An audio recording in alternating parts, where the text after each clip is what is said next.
Welcome to Your Strata Property, the podcast for property owners looking for reliable, accurate, and bite-sized information from an experienced and authoritative source. To access previous episodes and useful strata tips, go to www.yourstrataproperty.com.au. Hello and welcome. I'm Amanda Farmer and I have with me today Reena and I from Strata Central. Hi Reena. Hi Amanda, how are you? I'm doing very well. We are here for our regular catch-up. We do this about once every couple of weeks. Reena co-hosts with me on the podcast and we cover off our wins and challenges for the week. Reena, I'm going to ask you, do you feel like you have had mainly wins or mainly challenges the last week? I would say in strata management, generally, it's mainly challenges. Yeah, it's often hard to find the wins in the weeds of the challenges, but they are there and it's important to celebrate them, I think. So that's part of what we're doing here today. Yeah, exactly. I think sometimes what is a win may not always be considered to be a win because of the journey that you've had to endure, Amanda, to actually get there. So very true. Now, having said that, we're actually going to start with challenges this week. Reena, what has been your challenge you'd like to chat about? Well, this is actually probably one that's very common in terms of there was a problem with some clogged up pipes in a strata scheme that we manage. Unfortunately, I think people were disposing of those toilet wipes into the toilets, which there's actually a case recently where the ACCC said that they weren't responsible for that. But anyway, I saw that, yeah. There weren't that many complaints about it, I would say, not enough evidence. Anyway, so the sewage unfortunately got into the apartment and just destroyed all the carpet, some people's belongings, some furniture. And the building manager acted very quickly and promptly. The plumber was called out. We arranged for the carpet people to come out, but originally they thought they could dry it out, but then they realised that wasn't possible, so it had to be removed. There were tenants in the apartment, so they had to be relocated. There's obviously loss of rent. So this is all now still in train. But the interesting question, Amanda, was by the owner of the lot who rang me this week and said, well, I've got contents insurance and I've been asked by my property manager to claim on my contents insurance for the carpets and et cetera. Mm-hmm. And I said, yes, that's correct. And he said, but why should I have to pay the excess when it wasn't my fault? It was basically the fault of the building where people had been obviously throwing these things down the toilet, causing this blockage. So I thought, Amanda, I would raise this in our podcast today just to see what your view was, because it is consequential damage that he has had to endure, and whether or not the owners corporation could reimburse him for the excess that he has to pay. So I wasn't really sure about that one. I thought I would put that one to you, Amanda. Very good question. The way that I think about this is to look at the owners corporation's legal obligation to repair and maintain the common property. Most of us will be across that by now, especially if you've been listening to the podcast for a while. If the owners corporation doesn't properly repair and maintain the common property and a lot owner suffers some kind of loss or damage, then our legislation in New South Wales says that the owners corporation is responsible for meeting that loss and that damage.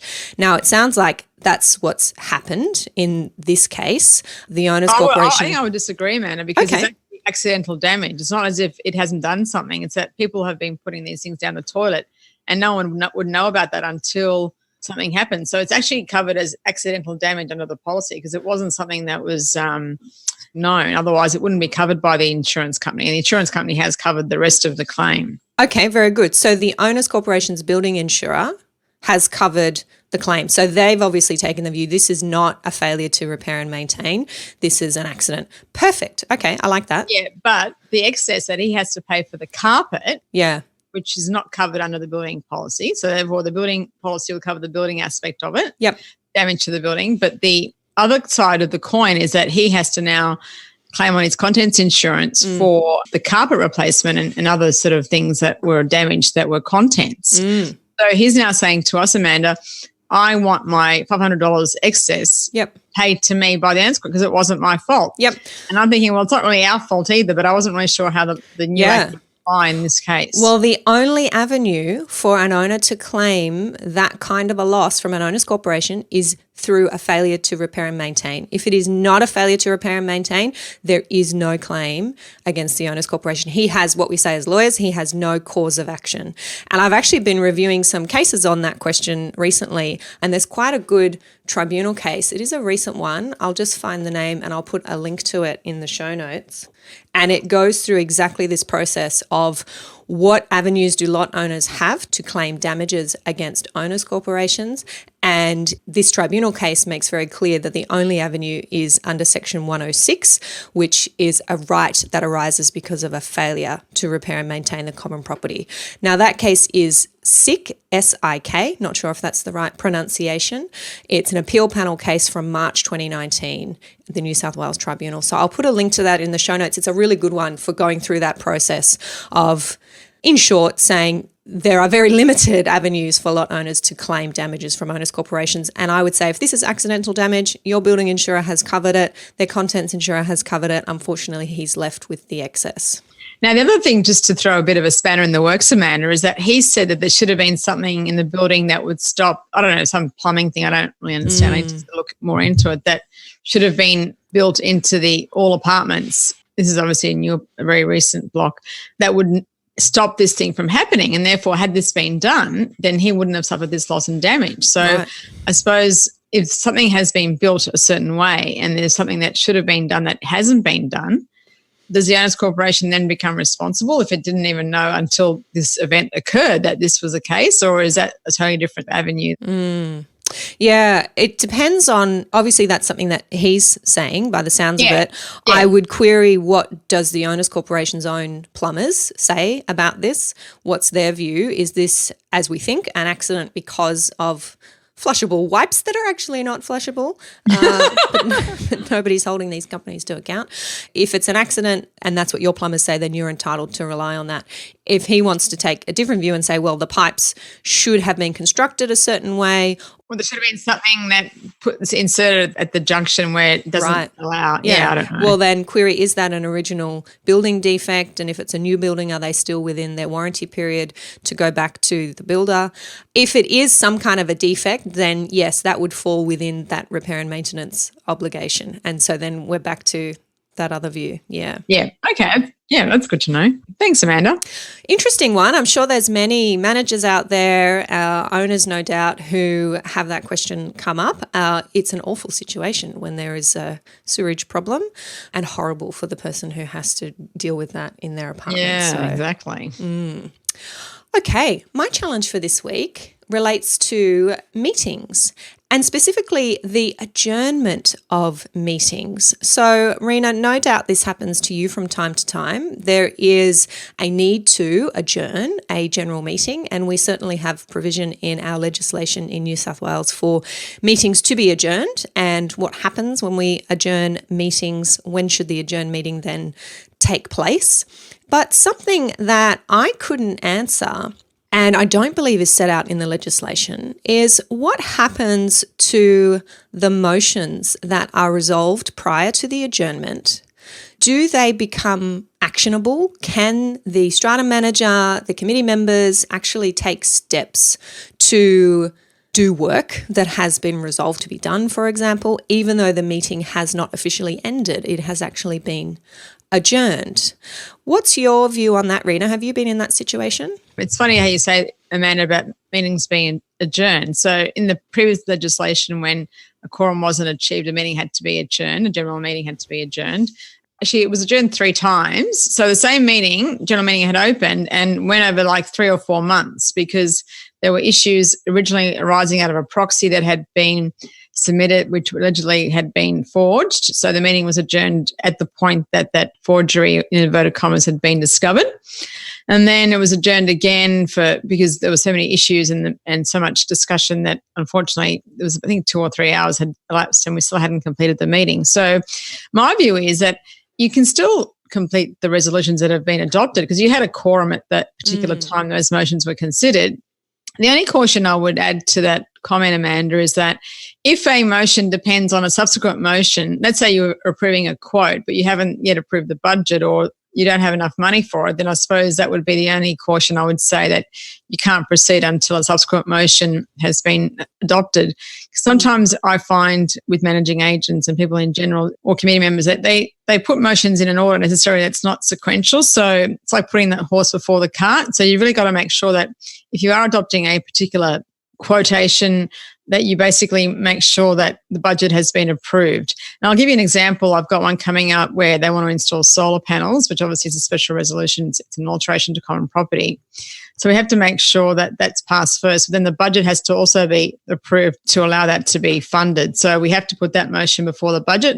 So that is very important, that anything that's interdependent has to be approved prior to the actioning of any motions. But I don't believe that you can't action the motions because the meeting hasn't finished.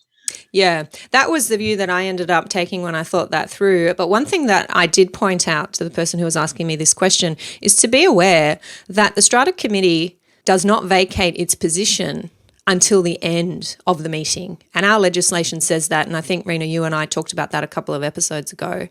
Yeah. So query whether, if there are steps that need to be taken by the Strata Committee, who is the new Strata Committee, the old Strata Committee, who are the legal committee members? Because even though you may have elected a new committee, if your meeting is then adjourned after that election has taken place and that motion is resolved, those new committee members have not taken up their positions. You still have the old committee, because our legislation is express and it says that the committee members for the previous year only vacate at the end of the meeting. Yeah, and it makes sense, Amanda, because the chairperson doesn't stand down the minute the new committee election takes place. He or she continues to chair the meeting to its conclusion. So there might be things that the strata manager can do in the midst of, while waiting for the adjourned meeting to take place, but it may be that the majority of things cannot happen because they require the new Strata Committee to take certain steps. I suppose the old Strata Committee could still do things. Well, I mean, I suppose it depends on what was on the agenda, because a resolution of a general meeting can be delegated to the Strata manager, because the general meeting authority doesn't require the committee's consent in the first instance, unless, Amanda, there are steps the committee has to take to affect those resolutions. So. Yeah. And I wonder if that's why we often see the election of the Strata Committee being one of the very last things that is on the agenda of an annual general meeting. I think that's a good course of action. Yeah, exactly. Okay, if you want to find out more about adjourning meetings in New South Wales, check out Clause 20 of Schedule 1 to our Strata Schemes Management Act. I'll put a link to that one in the show notes. Moving over to your win for this week, Reena. Yeah, this is actually quite a really satisfying win, Amanda, because I've taken over a scheme where it's part of a BMC, and the strata scheme that we're managing is actually the majority entity, even though, unfortunately, the way that the document was drafted was that voting rights are equal, even though the general split of the shared facilities is 3-1 in terms of contribution and allocation. Anyway, so we're now the strata managers. We've been managers since the end of last year, and the BMC manager is still the manager that was the manager that had been managing the strata schemes. And what had happened was there's a building manager and there are repairs that have to be done. And I keep telling the building manager, no, this is actually not a strata scheme responsibility. It's actually responsibility of the building management committee. So for those that don't understand what this means, it's when two or more entities share a service. So therefore, it's not solely just for the use of one entity. Both entities use this particular service. For example, a garage door where occupants of both buildings have car spaces in the garage. There's only one garage door that is there. So that is what we consider to be a shared facility, because two entities are sharing the same garage door to get into their car spaces. Anyway, so we had the fire issue came up and other issues, and every single time I kept telling that building manager, no, that's not right, I'm not paying for this, it's got to be invoiced to the BMC. And then the BMC manager's telling him, no, she's wrong and that's not right, and providing these clauses that weren't even relevant. But anyway, and so I've sort of felt I was in a situation where the poor building manager was like, the meat and the sandwich.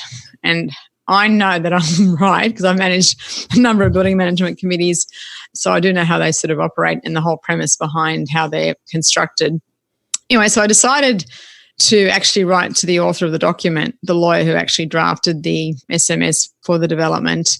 And basically I just said, this is my interpretation, this is their interpretation, and can you please provide clarity? Because I thought if I went back to the author of the document, then that would hopefully dispel any issues arising out of the misinterpretation. Because there are invoices that have been paid by the strata scheme before we took over that are actually building management committee invoices. And so finally, the lawyer said, no, that what you're saying is correct. The clauses that the other manager was referring to don't apply in this instance. It applies to certain things, which was fairly obvious to me. But anyway. And so now we have agreement at least on what is a shared facility, I hope. But unfortunately, the As Corporation had expended money on fire doors. And I said, well, basically, you need to reimburse us for this fire door report. And they're saying, no, the other member won't reimburse it because its consent wasn't obtained. I said, yeah, but that was because you gave incorrect advice. So now we're getting into the second part of the situation, but hopefully it'll be resolved. But yeah, so I suppose it's a very good win, Amanda, but I think that it probably opens another Pandora's box, for other schemes where perhaps their managing agent doesn't really understand how the document works. These complex titling structures can trip many of us up from time to time, and it is so important to go back to the document to work out who's responsible for what. And certainly in the case of a BMC, a Building Management Committee, the SMS, the Strata Management Statement, is a really important document. In that situation, Reena, are you just managing the BMC and there are other managers managing the strata schemes? Oh, no, I'm only managing the strata plan who's a member of the BMC. It actually is a majority member. It's paying for 75% of the cost, Amanda, because it actually has 3 times the number of lots in an apartment. Yeah, sure. So the cost split is accurate.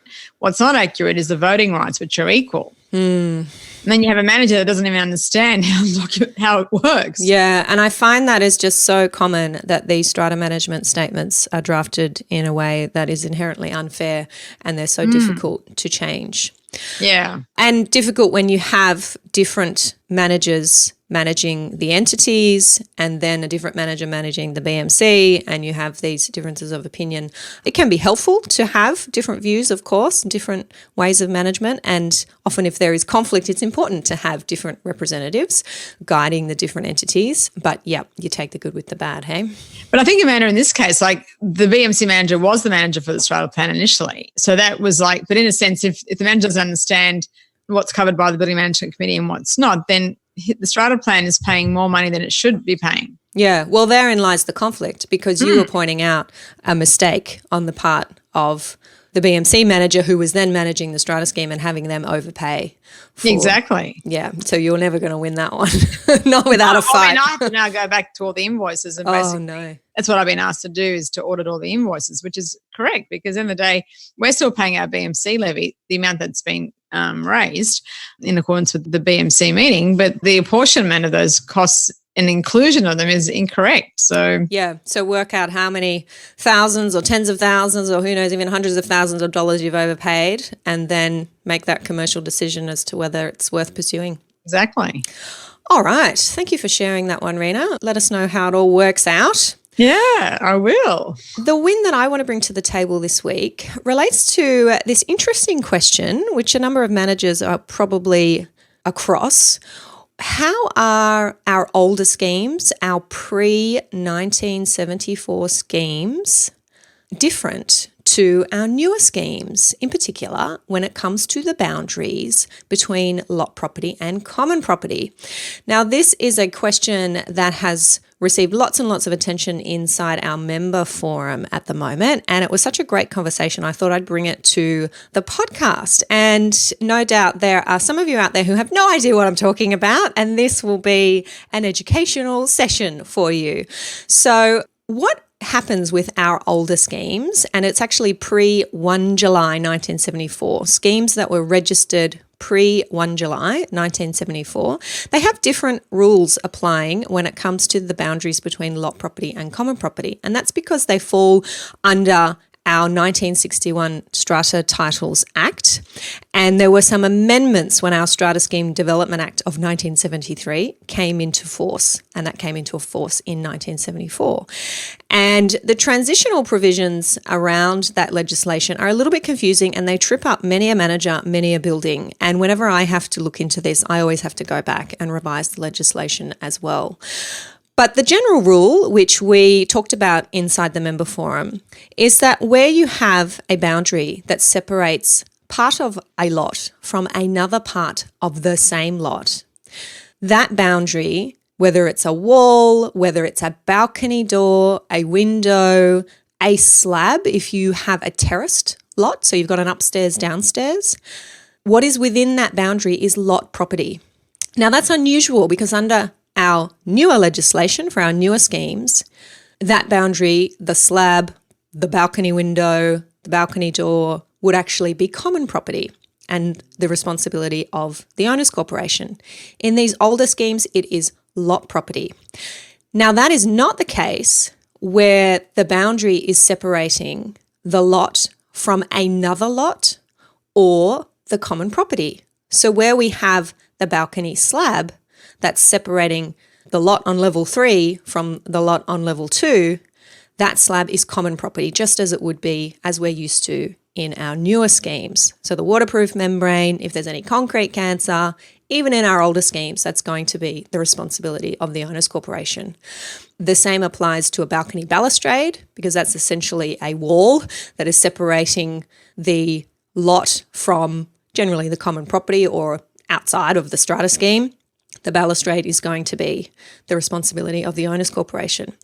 Now, this came up in the forum because a strata manager had been confused about this and had been telling a lot owner that because you are a pre-1974 scheme, you're responsible for not only your balcony doors and windows, but your slab and your waterproof membrane and your balustrade. Really? Yes. So we delved in some depth into this question, and I, together with some other experts in the forum, provided this guidance. Do you find it's something that confuses buildings you're working with, Reena? And what do you think of my explanation? Please do jump in and clarify anything. Oh, no, I mean, you're spot on the mark, Amanda. Exactly what you're saying is correct. In a sense, when you've got a window or a balcony door, that's what I think confuses people. But to me, it's when you understand how it works, where the boundary of the lot is, it's pretty much right on the edge of it, upper surface, bottom, and right on the edge. Then I think it makes it, if you can visualize it in that way, I think it helps people understand what is common property and what is lot property. I suppose in a sense, I've had this question asked about an older scheme is where people have actually, for example, added balconies where balconies weren't present onto the boundary of the lot.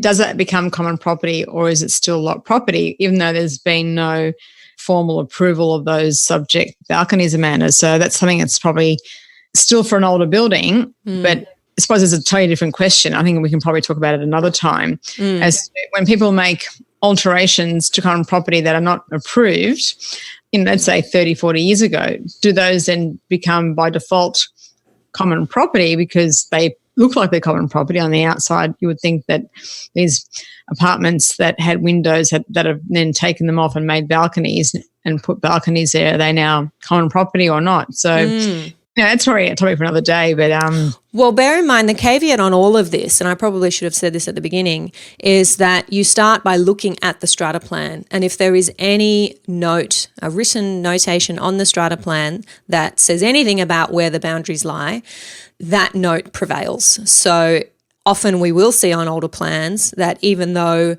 under the legislation, the balcony doors and windows separating the inside of a lot to the outside balcony would be lot property, there's a notation on the plan that says, no, these are actually common property. So it's really important to look at the strata scheme. Always look at the strata plan, of course, but particularly for our older buildings, before you make this assumption about balcony doors, just check that there's nothing contrary on the strata plan. And I wonder if when these older buildings are doing renovations, you talked about unapproved renovations there, Reena, so no doubt nothing would be noted on the strata plan. But exactly. If balconies are being added or modern things are being done, it would be really important to update the strata plan and make clear, I would suggest, in line with the modern legislation, where the boundaries lie. Yeah, exactly. Thanks for that, Amanda. So I found that to be a win. It's always good to revise those complex issues for everybody, and I know that was helpful for those who were involved in that discussion in the forum. I think that is about it for this week, Reena. Anything to add? I think, Amanda, all good. Excellent. Look forward to catching you next time. Okay, bye. Thank you for listening to Your Strata Property, the podcast which consistently delivers to property owners reliable and accurate information about their strata property.